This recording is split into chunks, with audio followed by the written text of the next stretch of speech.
اچھا عبداللہ بھائی، ایک محاورہ کہا جاتا ہے کہ لو جی کٹا کھل گیا. جی اس قربانی بھی کٹا ایک نیا کھل گیا. ایک مولانا صاحب ہیں، بلکہ میں تو انہیں یہ کہتا ہوں کہ مفتی کوی کے وہ چھوٹے بھائی ہیں. میں انہیں جو ہے نا وہ مفتی کوی کا ایک سستی فوٹو کاپی ہے، انہیں یہ کہتا ہوں مولانا ظہیر قیوم صاحب کر کے کوئی نام ہے ان کا، عبد القیوم ظہیر. دیکھیں نا، عبد القوی عبد القیوم ظہیر، میں نے صحیح کہا نا کہ وہ سستی فوٹو کاپی ہے. انہوں نے نیا کٹا کھول دی ہے. حالانکہ کٹے جو ہے وہ بڑے شوق سے علماء حضرات مولوی حضرات کھاتے ہیں، لیکن انہوں نے کٹا یہ کھولا کہ کٹے کی قربانی نہیں ہو سکتی. اب اس میں آپ یہ بتائیں کہ یہ جو کٹا انہوں نے کھولا یہ کس حد تک ٹھیک ہے، اس حوالے پہ کیا کہتے ہیں؟ دیکھیے، رسول رحمت صلی اللہ تعالیٰ علیہ وسلم کا یہ جو دین ہے نا جی، یہ مکمل دین ہے. الیوم اکملت لکم دینکم واتممت علیکم نعمتی. اور جہاں تک تعلق ہے علامہ صاحب کا، علامہ صاحب میرے دوست ہیں اور کئی پروگرامز میں ہم اکٹھے ہوتے ہیں. تو آج بھی شاید ہم ایک پروگرام میں اکٹھے ہوں تو میں انشاءاللہ ان سے ڈائریکٹ بھی اس پہ بات کروں گا. قرآن کریم نے وہ جو لاجک لانے کی کوشش کرتے ہیں نا، سمجھتے نہیں ہیں. ایک ہی سانس میں دو باتیں کرتے ہیں.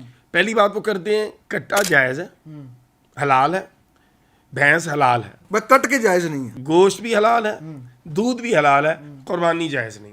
اللہ اچھا، یہ ان کی اس کی دلیل کیا ہے؟ وہ کہتے ہیں قرآن کریم میں اللہ نے جو جانور بیان کیے ہیں قربانی کے لیے وہ 4 قسم کے ہیں، جوڑے 4، 8 جانور ہیں. تو وہ 8 ہی کی قربانی آپ کر سکتے ہیں. ثمانیۃ ازواج من الضأن اثنین ومن المعز اثنین، سورہ انعام میں، کہ بکرا بکری ہے اور گائے اور جو ہے وہ بیل ہے اور اونٹ اور اونٹنی ہے. یہ 8 جانور ہیں جن کی آپ قربانی کر سکتے ہیں. اس کے علاوہ آپ قربانی نہیں کر سکتے. لیکن علماء اہل حدیث اور ہمارے احناف اور دیگر جو مسالک ہیں، فقہا ہیں، ان کے ہاں چونکہ گائے اور بھینس جو ہے یہ ایک ہی جنس ہیں، ان پر حکم جو شریعت کا لگتا ہے وہ ایک جنس کا لگتا ہے. زکوٰۃ کا حکم لے لیں، ان کے جائز اور حلال ہونے کا حکم لے لیں، یہ سارا آپ نے لیا گائے سے.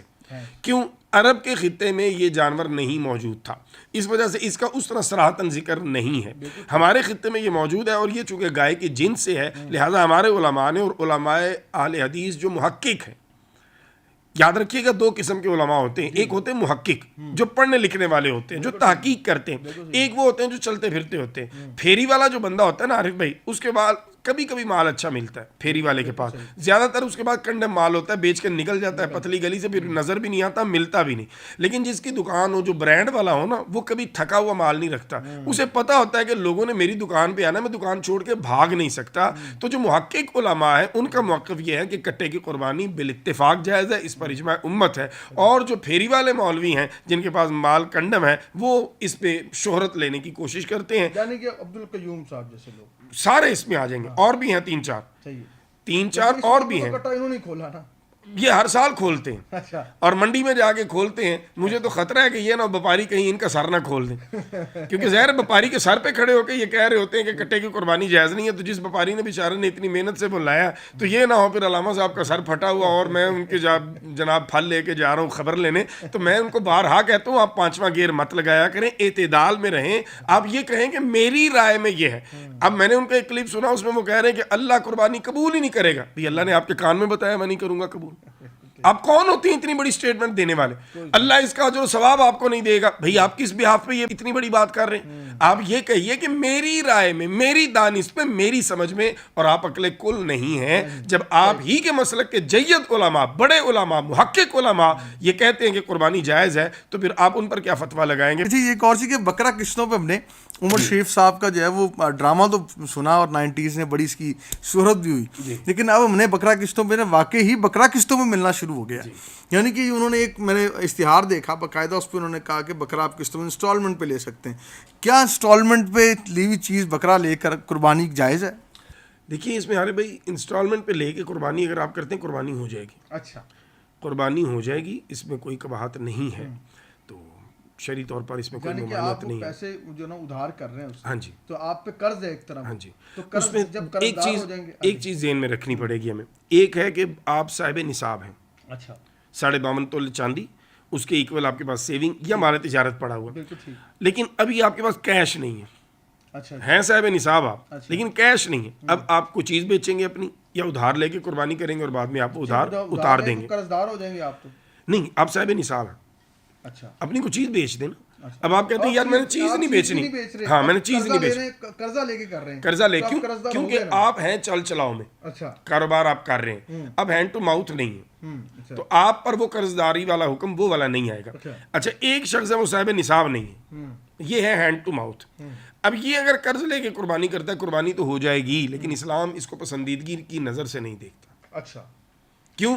جب آپ کو گنجائش دی گئی کہ آپ صاحب نصاب ہیں تب قربانی کریں تو آپ جائز نہیں ہے, قربانی ہو جائے گی. اچھا قربانی ہو جائے گی, یہ ہم نہیں کہہ سکتے قربانی جائز نہیں ہے, لیکن یہ ہم کہتے ہیں کہ اسلام نے اس کو باؤنڈ نہیں کیا. قربانی اس پر واجب نہیں ہے, خود سے وہ کر رہا ہے, اپنے آپ کو تکلیف میں ڈال رہا ہے, تو یہ اس کا. اچھا ایک اور چیز بھی ہے, اگر ہم اس پہ کباہت پہ ہی آئے تھے کہ اسلام نے تو آپ کو سہولت دی ہے. اب IMF کا قرضہ پورے پاکستان نے لیا ہوا ہے, بچہ ہمارا قرض دار ہے, ٹھیک ہے, وہ صاحب نصاب جو ہیں وہ بھی, جو نہیں ہے وہ بھی. تو اب آپ یہ بتائیں کہ کیا پھر تو ہر بندہ ہی قرض دار ہے, پھر ہر بندے کی قربانی شک شبے میں پڑ گئی ہے, کیا کہتے ہیں آپ؟ نہیں, قربانی ہو جائے گی, شک شبے میں نہیں پڑی. لیکن اس پہ یہ ہے کہ اگر آپ یہ کہیں کہ پہلے قرض اتاریں اور پھر قربانی کریں, تو پھر قرض اتارو ملک سنوارو بھی چلی تھی ایک. ہر دور میں ہر حکمران کہتا ہے پیسے دو میں قرض اتارنے لگا ہوں. قوم تو ہر دفعہ پیٹ کاٹ کے دیتی ہے, لیکن کیا گارنٹی ہے کہ آپ سارے پیسے دے دیتے ہیں قرض اتر جائے گا؟ سو اس لیے یہاں آوے کا آوا بگڑا ہوا ہے. اچھا یہاں آئیڈیل سچویشن میں ہم نہیں بیٹھے ہوئے. ٹھیک ہے, تو جب آئیڈیل سچویشن میں ہم نہیں بیٹھے ہوئے تو دین پھر ہمیں اسلام نے جو رخصتیں دی ہیں ہمیں ان پر فوکس کرتے ہوئے ان عبادات کی طرف رہنا چاہیے. ان کی طرف سے دل میں کوئی شک اور شبہ نہیں آنے دینا چاہیے.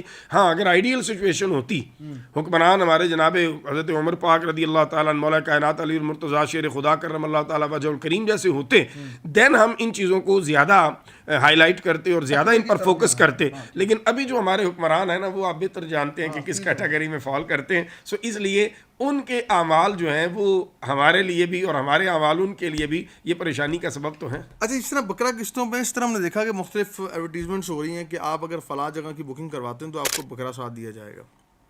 یہ جو آپ کو مفت میں بکرا دیا جا رہا ہے, اس کی قربانی ہو سکتی؟ دیکھیں مفت کا بکرا یعنی کہ کوئی آپ کو تحفتاً بکرا دے دے, جس طرح علماء کو لوگ تحفے دیتے ہیں, نظر نیاز دیتے ہیں, کوئی تحفتاً بکرا آپ کو مل جائے. اللہ آپ کی زبان مبارک کرے, اور آج ہی کوئی اللہ ایسا بندہ بھیج دے جو مجھے بکرا تحفہ دے دے. بکرا بن کے آئے اور تحفتاً کر دے. بکرا بن کے تو نہیں آئے گا. مجھے یاد آیا ایک واقعہ, ہمارے بچپن کی بات ہے, بچپن تو خیر نہیں, جوانی میں چڑھ رہے تھے, تو میرے ایک دوست کو بڑا شوق تھا پامسٹ لوگوں کے پاس جانے کا. ہم چلے گئے ادھر, ایک گجا پیر ہے 2 موریا پل سے اندر جا کے, وہاں ایک پامسٹ بیٹھا کرتے تھے. اس نے جا کے اپنا مسئلہ ڈسکس کیا. انہوں نے کہا جی بڑا سمپل حل ہے, آپ 2 الو لے ہیں, ہم ان کے خون سے نقش لکھیں گے, آپ کا مسئلہ حل ہو جائے گا. اب وہ دوست میرا بڑا پریشان ہوا, اور اسی پریشانی سے عامل نے فائدہ اٹھایا. اس نے کہا ظاہر ہے آپ کے لیے بڑا مشکل ہوگا الو ڈھونڈنا. اس نے کہا جی. انہوں نے کہا مجھے 20,000 روپیہ دے, میں خود ہی الو ڈھونڈ لوں گا. اچھا اس نے کہا جی ٹھیک ہے. اب ظاہر اسٹوڈنٹ لائف ہے, پیسے ہیں نہیں. اس نے کہا جی میں پیسے ارینج کر کے آتا ہوں. ٹھیک ہے آ جائیں. باہر نکلے, مجھے کہنے لگا یار یہ بڑا مشکل کام ہے الو تلاش کرنا.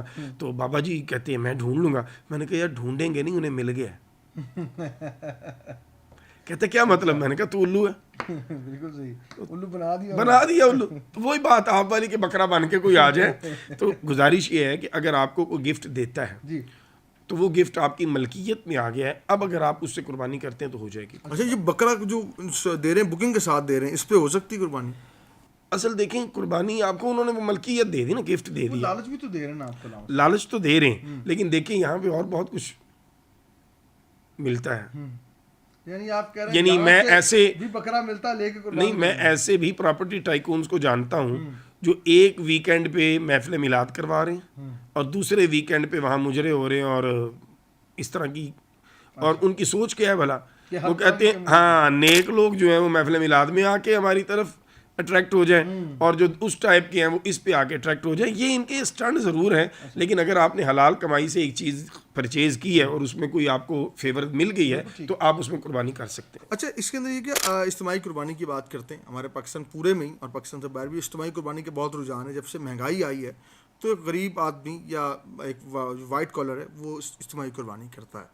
کہ بلا اجتماعی قربانی کے اندر بہت ساری کباہتیں دیکھنے کو ملی ہیں. وہ کہتے ہیں کہ جی فکس گوشت اتنے کلو آپ کو ملے گا, اور جا کر اجتماعی قربانی والا بھی یہی پوچھتا ہے کتنے کلو گوشت مجھے دیں گے. اب وہاں پہ جو کباہتیں آتی ہیں کہ آپ کو پتہ نہیں ہوتا کہ 6 لوگ اور کون سے ہیں, تو اس صورتحال میں آپ کیا کہتے ہیں؟ بہت سینسیٹیو ایشو ہے یہ. میں اس پر اس سال میں نے پہلے بھی بات کی 1-2 جگہ پہ. دیکھیے ارے بھائی قربانی جو ہے نا یہ ایک بڑا آپ کے لیے خاص عبادت ہے. اس میں آپ جس قدر احتیاط کر سکیں آپ کو کرنی چاہیے. اجتماعی قربانی آرگنائز کرنے والوں کو اس پہ ضرور غور کرنا چاہیے. فی زمانہ بہت سے مسائل ہیں. مثلا ایک شخص جو ہے وہ حضور صلی اللہ علیہ وسلم کو آخری نبی نہیں مانتا. آپ کے قانون میں اور آئین میں یہ بات موجود ہے وہ قربانی نہیں کر سکتا. اگر وہ قربانی کی کوشش کرتا ہے تو آپ پولیس کے پاس جاتے ہیں مدد لینے, پولیس اس کی قربانی کا جانور بھی لے جائے گی اور اس پر FIR بھی دے دے گی. اب وہی بندہ اپنے عقیدے اور فیت کو چھپا کے کسی اجتماعی قربانی کا حصہ بن جاتا ہے, بہت اہم بات. تو دین باقیوں, ہاں جی, باقیوں کی قربانی گئی. ذمہ دار کون ہے؟ قربانی کو آرگنائز کرنے والا. کیوں؟ میں اگر قربانی اجتماعی کر رہا ہوں نا عارف بھائی, تو مجھ پر لوگ اعتماد کر رہے ہیں. اب میری ذمہ داری ہے کہ میں پورا ویریفائی کروں چیزوں کو. ایک بندے کی وجہ سے سب کی قربانی ضائع ہو جائے گی. اچھا, اب ہم کر کیا سکتے ہیں؟ اس کا حل کیا ہے؟ حل اس کا یہ ہے کہ ایک پرفارما ترتیب دیں آپ, اس میں حلف دیں, حلف نامہ ہو باقاعدہ, جس میں وہ کہے کہ میں حضور صلی اللہ علیہ وسلم کو آخری نبی مانتا ہوں, میں مسلمان ہوں اور میرا ایمان ہے, اللہ کو ایک مانتا ہوں, سارے وہ عقائد ہمارے. اس کے بعد میری حلال کی کمائی ہے اور میں اللہ کی رضا کو پانے کے لیے قربانی میں شامل ہو رہا ہوں. کم از کم جو آپ اپنے اینڈ پہ کر سکتے ہیں وہ تو کریں. صحیح ہے. ابھی یہ کیا ہے, کوئی بھی آیا ہے اپنا نام لکھوا گیا, پیسے جمع کروا گیا, ہم نے نہ اس کا عقیدہ پوچھا ہے, نہ ہم نے اس کو کنسیڈر کیا یہ مسلمان بھی ہے کہ نہیں ہے. مسلمان ہے تو پھر یہ ختم نبوت کا ماننے والا ہے کہ نہیں ہے, رزق حلال سے آیا ہے کہ رزق حرام سے آیا ہے.